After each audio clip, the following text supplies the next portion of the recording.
थांबलो होतो आपण सांगा बरं मला कीर्तनात लाईन गेलती है ना बघा खरं कीर्तन हेच आहे परमात्म्याचं नाव घ्यायचं आहे हाताने टाळी आणि मुखाने नाम खरं कीर्तन हेच आहे पहिल्या काही लाईनी नव्हत्या असेच संतांनी कीर्तन केले माऊली आणि प्रत्येकाच्या मुखातून नाम काढून घेतलं प्रत्येकाच्या मुखातलं नाम काढणे म्हणजे काय आहे सार्वजनिक नाम एका मुखातून इतक्याच्या मुखातून जे नाम निघतं तेवढं एकाला पुण्य लागतं हे सार्वजनिक नामाचं महात्म्य आहे परमात्म्याचं नाम अतिशय पावन आणि मंगल आहे या ठिकाणी आपण समाधानावरती थांबलो होतो ठेविले अनंते तैसेची राहावे चित्ती असू द्यावे समाधान तुमचं आमचं समाधान कसं आहे सांगू तुमचं आमचं समाधान असं आहे एक आजा आहे आणि एक नातू आहे आजा नोकरी करून रिटायर झाला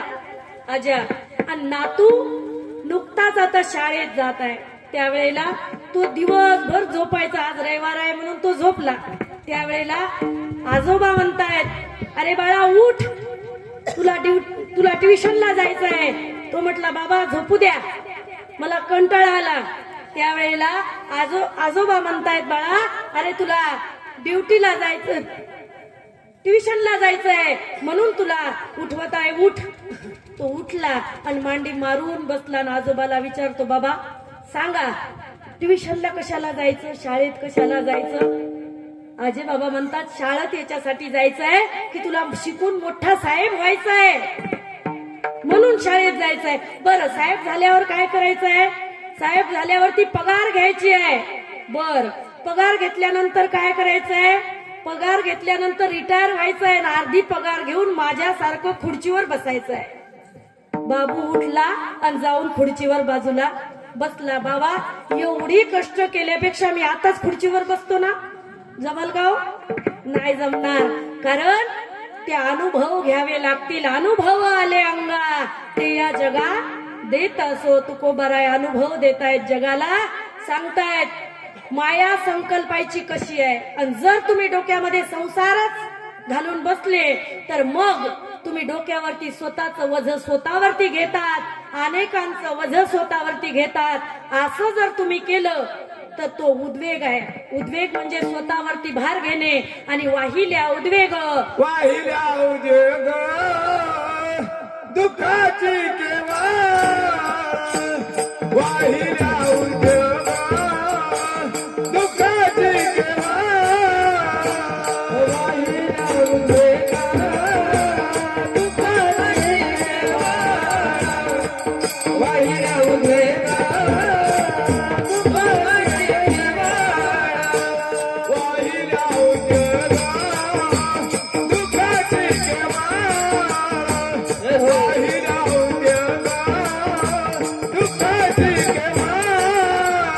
दुःखाची केव्हा वाहिल्या उद्योग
वाहिल्या उद्वेग दुःखाची केवळ भोगणे ते फळ संचिताचंच फळ भोगायचंय मग कशाला डोक्यावरती भार घ्यायचाय बघा ज्ञानेश्वरी मध्ये माऊली सांगतायत आवडे रोग काय रोगिया का आवडे दरिद्र दरिद्रिया बघा कोणाला रोग आवडतो का हो? दवाखान्यात हॉस्पिटलमध्ये भरती व्हावं वाटतं कोणाला तरी? नाही नाही. मज लागे दुःख व्हावे ऐसे कोणी न भावे स्वभावे. तुकोबाराय म्हणतात मला दुःख व्हावं असं कोणालाच वाटत नाही, पण दुःख होतं का नाही? होतं. त्याचं कारण संचितात आहे, ते भोगल्याशिवाय संपणार नाही. हा दुःखाशी कारणच जन्म आहे. कारण 12 भंगामध्ये तुकोबाराय सुद्धा हेच सांगतायत, जन्माचे ते मूळ पाहिले शोधुनी दुःखाशी कारण जन्म घ्यावा. काय झालं? पाप पुण्य करुणी जन्म येतो प्राणी, नरदेहा येऊनी हानी केली. आणि नरदेह कशाने मिळालेला आहे? रज, तम आणि सत्व या 3 गुणाने हा नरदेह मिळालेला आहे. रज तम सत्व आहे ज्याचे अंगी, याच गुणे जगी वाया गेला. तम म्हणजे काय? नरकची केवळ, रज तो सबळ माया जाळ. तुका म्हणे इथे सत्वाचे सामर्थ्य, करावा परमार्थ हरनिसी. बाबा इथे अहर्निशी परमार्थ करावा लागतो तरच फळ आहे, नाही तर मग किती जन्म झाला जी फेरा, गणित नाही जी दातारा. किती वेळा जन्मा यावे नित्य व्हावे फजित, म्हणून या जीव भ्याला शरण गेला विठूशी. बाबा प्रारब्ध भोगून संपावं लागतं. आणि नाही जर भोगलं, आणि जर तिथे काही तू अनघटित घटना घटवण्याचा प्रयत्न केला, आत्महत्येसारखा जर तू प्रयत्न केला, तर मग पुनरूपी जननम पुनरूपी मरणम पुनरूपी जननी जठरे शयन इह संसारे खल दुस्तरे कृपया पारे पाहे मुरारे. भज गोविंदम भज गोविंदम गोविंदम भज मूढमते गोविंदम भज मूढमते गोविंदम भज मूढमते.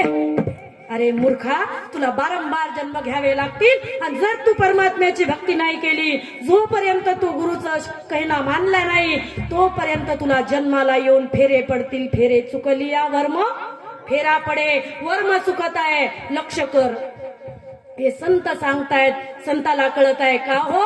तर कळवळा येत आहे. व्यालीचा जसा कळवळा असतो तसा संतांना कळवळा आहे.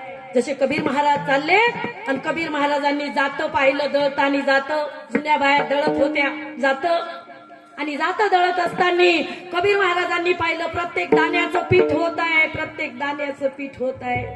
चलती चक्की देखते कबीरा दिया रोय, चलती चक्की देख के कबीरा दिया रोय. 2 पाटन के बीच में साबुत बचा ना कोय, कबीरा साबुत बचा ना कोय. अरे आता यात सर्वांचं पीठ झालेलं आहे या मायारूपी चक्कीमध्ये. आता काय करावं? त्यावेळेला ते जातं उचलून बघितलं, आणि त्या जात्याच्या आरीपाशी 4-5 दाणे होते. जात्याच्या आरीपाशी. जात्याची आरी म्हणजे साधू आहेत, आणि जातं म्हणजे मायारूपी चक्की आहे. मायारूपी चक्की. साधूच्या चरणाशी जे जीव राहतात ते जीव खऱ्या अर्थाने तरणार आहेत. तरलेगा तरती बहुत विश्वासी.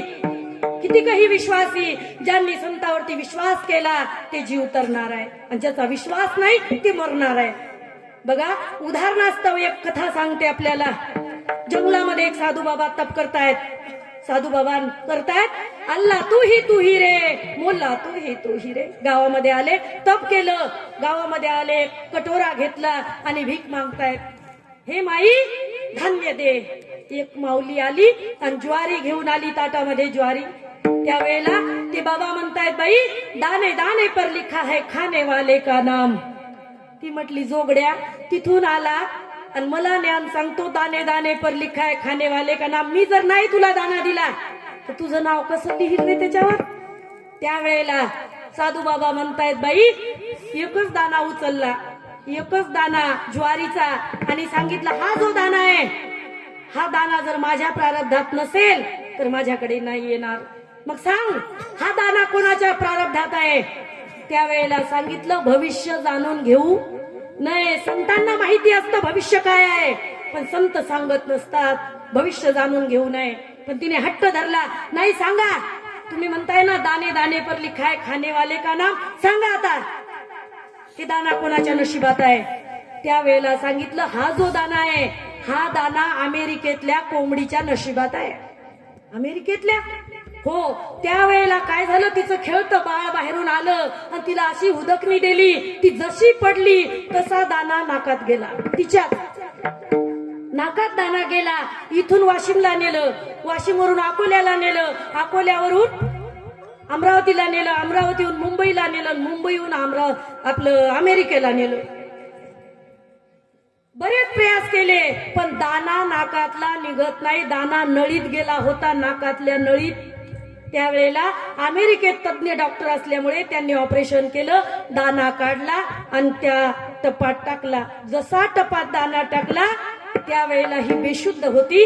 पण काय झालं, हिला ज्या वेळेला बेडवर नेण्यात आलं त्यावेळेला तिने खिडकीतून पाहिलं, तेच दाना त्या नर्सनं तिकडे फेकला आणि त्या अमेरिकेतली कोंबडी तो दाना खात होती. हे तिने डोळ्याने पाहिलं. संतांचं भविष्य हे कधीच खोटं नसतं. विठ्ठल विठ्ठल.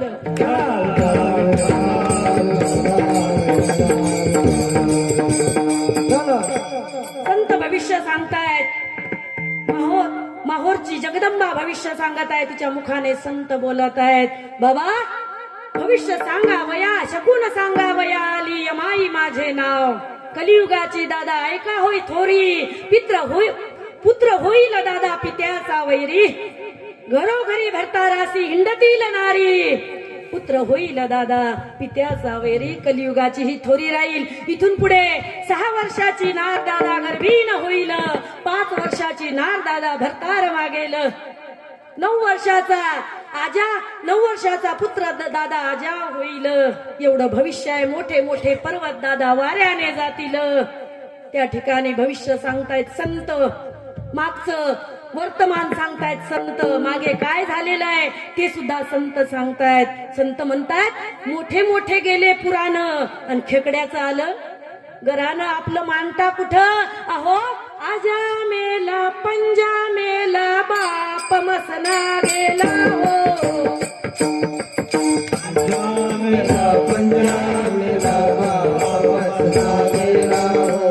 देखत देखत ना तू पण तू तोही कैसा झाला हो. देखत देखत ना तू पण तू तोही कैसा झाला हो.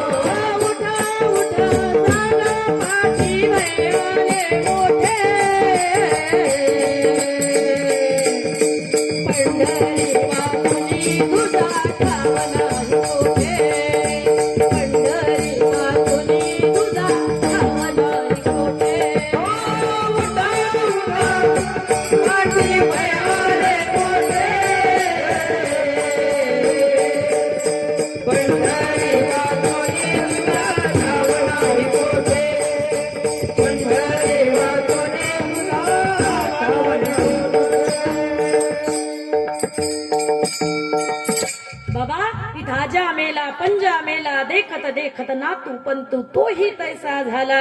उठा काळाचं भय आहे, भक्ती करा भक्ती, भक्ती पंथ बहु सोफा, पुण्य नागविया पापा.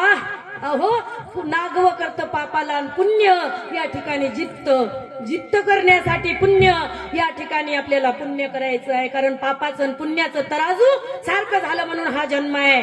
बघा दर्दुरे सापे गिळीत बसे उभा, तो माशिया वेटाळी जिभा. माऊलीचे शब्द आहेत.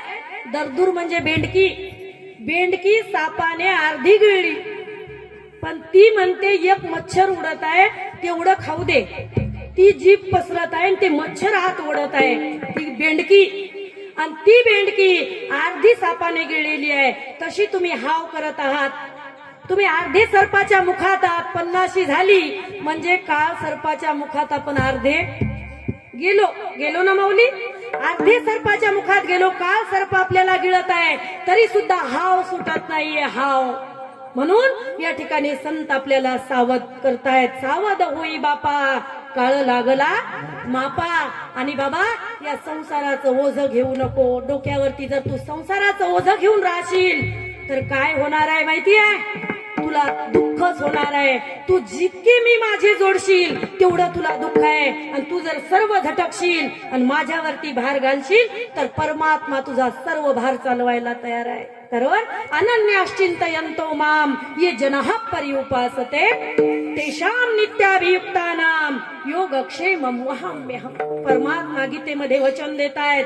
अनन्य भावाने जो कोणी माझं चिंतन करेल त्याचा योग आणि शेम मी चालवायला तयार आहे, कारण हे देह नाशिवंत आहे. अजो नित्य शाश्वतोयम पुराणो न हन्यते हन्यमाने शरीरे. बाबा, हे जे देह आहे हा मर्क आहे, याने जी भक्ती होणार आहे ती परमात्म्यापर्यंत पोहोचवणार आहे. मग तू परमात्म्यावरती भार का घालत नाही रे? तू तुझा का भार घेत आहे? अशी भक्ती कर की जी देवाला आवडेल. बघा, उदाहरण महाभारतातलं देते, एकच उदाहरण देते आणि थांबते, आता वेळ संपलेली आहे. ज्या वेळेला कौरवे पांचाली सभे माझी आणली, वस्त्र हरणे वस्त्रे कैसा झाला माऊली, वस्त्रे हरणे वस्त्रे कैसा झाला माऊली. ज्या वेळेला कौरवाने पांचालीला सभेमध्ये फरफरट ओढत आणलं, दुःशासन नावाचा दुष्ट ज्या वेळेला केसेला हात घातला होता पतिव्रतेच्या, त्यावेळेला तिला ओढत सभेमध्ये आणलं आणि तिने परमात्मा तिच्या घरी आहे, द्वारकेचा राणा पांडवा घरी आहे, तरी त्यांच्याकडे विशेष ध्यान न देता आपल्या सासऱ्याकडे आशेने पाहिलं.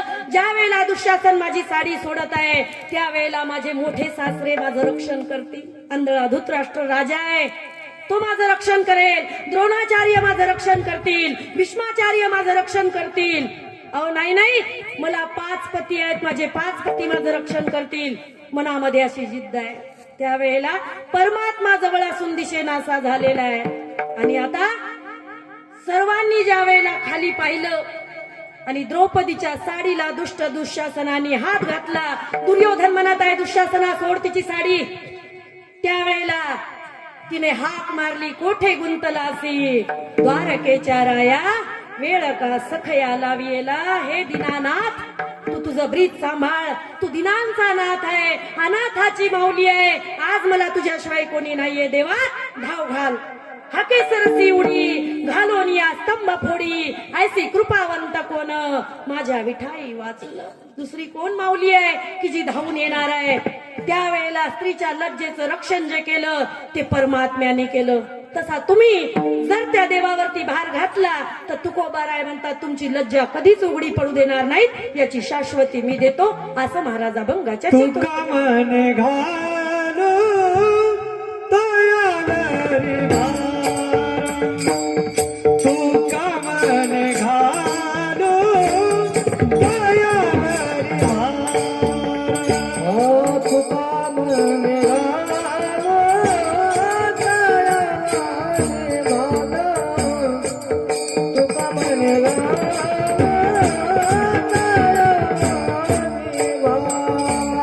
तुका मन घालो तयारी भार,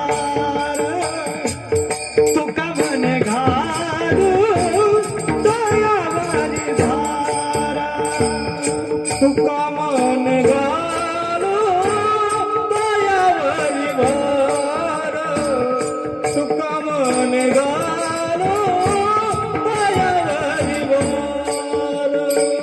वाहू संसार, वाहू संसार, देवा पायी ठेविले अनाथ, तैसती राहावे, ठेविले अनाथ, तैसती राहावे. वाहू संसार, वाहू संसार, देवा पायी ठेविले अनाथ, तैसती राहावे, ठेविले अनाथ, तैसती राहावे. सिद्धी असू द्यावे, सिद्धी असू द्यावे, समाधान ठेविले अनाथ, तैसती राहावे, ठेविले अनाथ, तैसती राहावे. सिद्धी असू द्यावे, सिद्धी असू द्यावे, समाधान ठेविले अनाथ, तैसती राहावे, ठेविले अनाथ, तैसती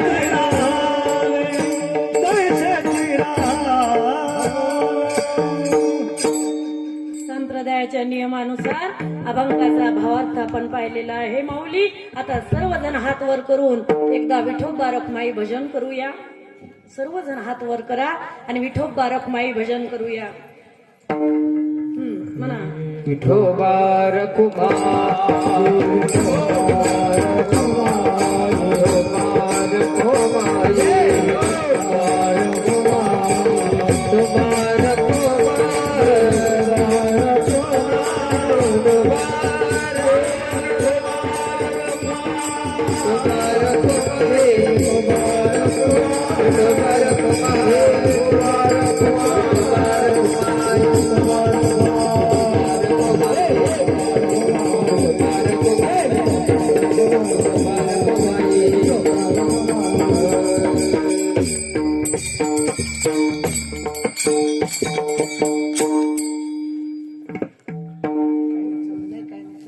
बघा, संत आपल्याला कळवळ्याने सांगतायत. कबीर महाराज म्हणतायत, दुख में सुमिरन सब करे, सुख में करे ना कोय.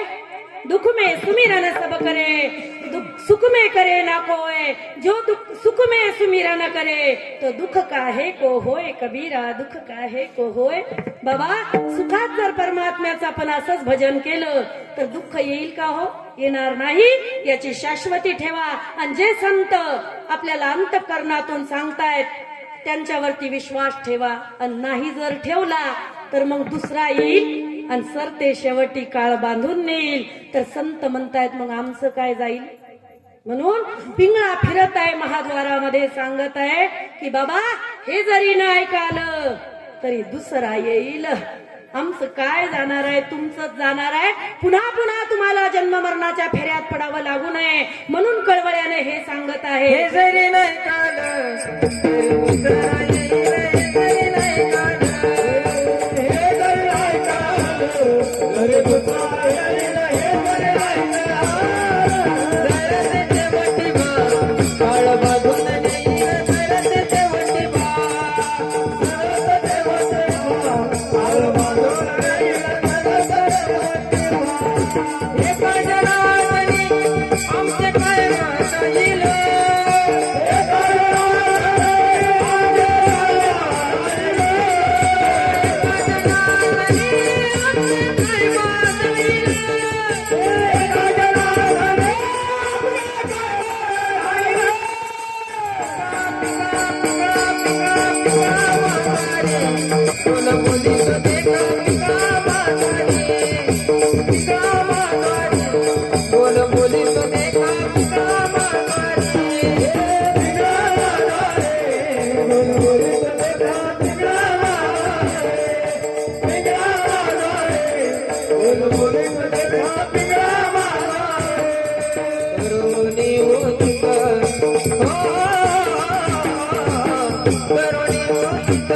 प्रेम खाली बघया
ग्रसिक तुकोबाराय आपल्याला वैराग्याचा बोध करत आहेत माऊली.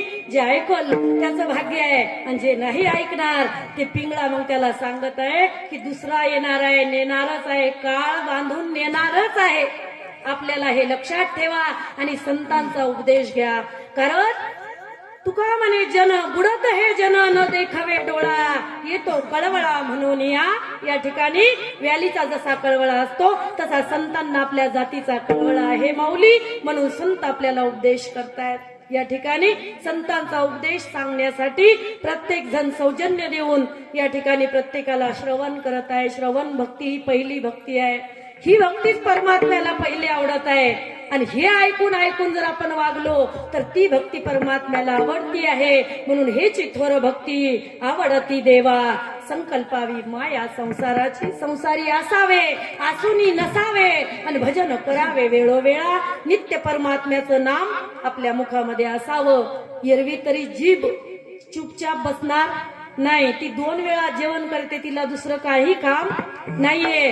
तिला फक्त बघा ती जीभ एवढी कलाकार आहे की जर हाताने आपण तूप खाल्लं, वाटीत तूप घेतलं आणि आपण हाताने तूप खाल्लं तर हात आपल्याला साबणाने धुवावे लागतात, मिठाने धुवावे लागतात, पण जीभ धुवावी लागते नाही.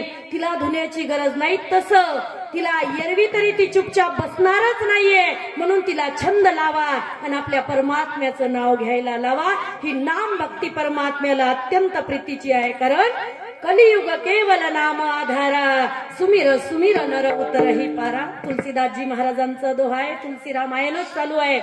माझा गळा जरा बसलेला आहे कारण शिवपुराण कालच सांगता झाली वाशिम मध्ये आणि कालच सांगता झाल्यामुळे आज हे कीर्तन आलं म्हणून मी गायन करू शकले नाही. सर्वांनी उत्कृष्ट साथ दिली. गायनाचार्य अतिउत्कृष्ट आहेत. माझ्या संध्याताईने सुद्धा या ठिकाणी या हरिनामाचा जागर प्रत्येकाच्या कानापर्यंत पोहोचवला. अभिषेक महाराजांनी सुद्धा उत्कृष्ट सुंदर साथ दिलेली आहे. माझ्यापेक्षा वयोवृद्ध मंडळी या ठिकाणी बसलेली आहे. ज्ञानेश्वरीचे प्रवक्ते या ठिकाणी बसलेले आहेत. अतिशय ज्ञानी आणि वयस्कर मंडळी या ठिकाणी आहे. तरी सुद्धा या लेकराचे बोबडे बोल आपण ऐकून घेतले याबद्दल क्षमस्व आणि कौतुक आहे आपलं. ज्या संतांनी आपल्याला हरिनामाचा बोध दिला, ज्या संतांनी आपल्याला ज्ञानेश्वरी सारखा ग्रंथ दिला, जी ज्ञानेश्वरी वाचून एवढी ज्ञानेश्वरी तुमच्या उभे केलेली आहे. पुढे 108 पारायण ज्ञानेश्वरीचे केले माऊली. मी काही कुठं शिकायला गेलेली नाही, काहीच मला माहिती नाहीये. पण शास्त्र ज्या वेळेला माझ्या समोर ठेवल्या जातं आपोआप ती कथा मी करू शकते, ते वर्णन मी करू शकते. एवढी शक्ती ज्ञानेश्वरीत आहे. वाचावी ज्ञानेश्वरी डोळा पहावी ज्ञान होय अज्ञानासी ऐसा वर त्या टिकेसी. ज्ञान होय मुढा अति मूर्ख त्या दगडा वाचेल जो कोणी जनी त्यासी लोटांगणी. जनाबाई म्हणतायत मी त्याचं लोटांगण घ्यायला तयार आहे. असं ज्ञानेश्वरी वाचून जो कोणी काळाच्या तडाख्यातून वाचून दाखेल. कलीमध्ये नाम हे खूप आधारस्तंभ आहे आपल्याला तरुण जाण्यासाठी. म्हणून संत कळवळ्याने सांगतायत हे नाम घ्या आणि तरुण दाखवा. तेच नाम घेतलं, परमात्म्याचं चिंतन केलं. आज विठ्ठल मंदिरामध्ये, पंढरपूरच्या विठ्ठल मंदिरामध्ये कथा करणारी मी पहिली महिला आहे. माझा पहिल्यांदा तिथे नंबर लागलेला आहे. आज 3 वर्ष झालेले आहेत मी मंदिरामध्ये कथा करत आहे. माऊली ज्ञानोबारायची कृपा आहे म्हणून सर्वस्व ज्ञानोबारायला दान केलं आणि ज्ञानोबारायची लेख म्हणून मिरवत आहे. लाडकी लेख मी संतांची मजवरी कृपा बहुतांची.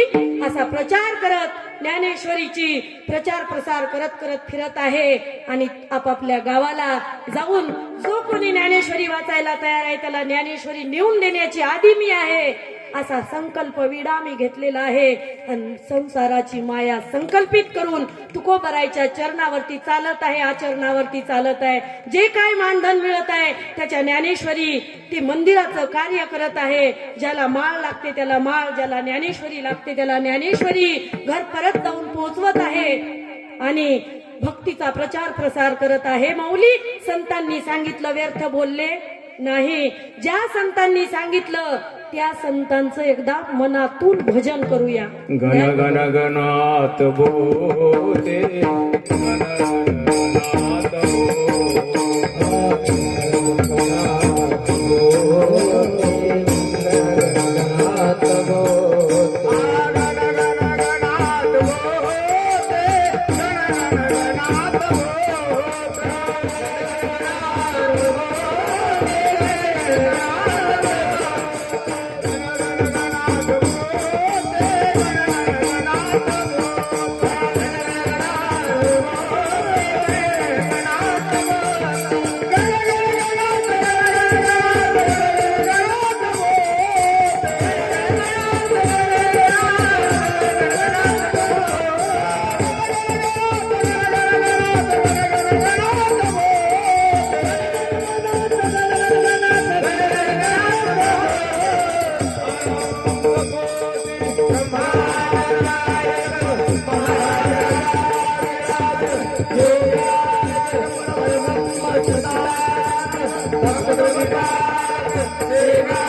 ज्ञानेश्वर माऊली माऊली माऊली ज्ञानेश्वर माऊली ज्ञानराज माऊली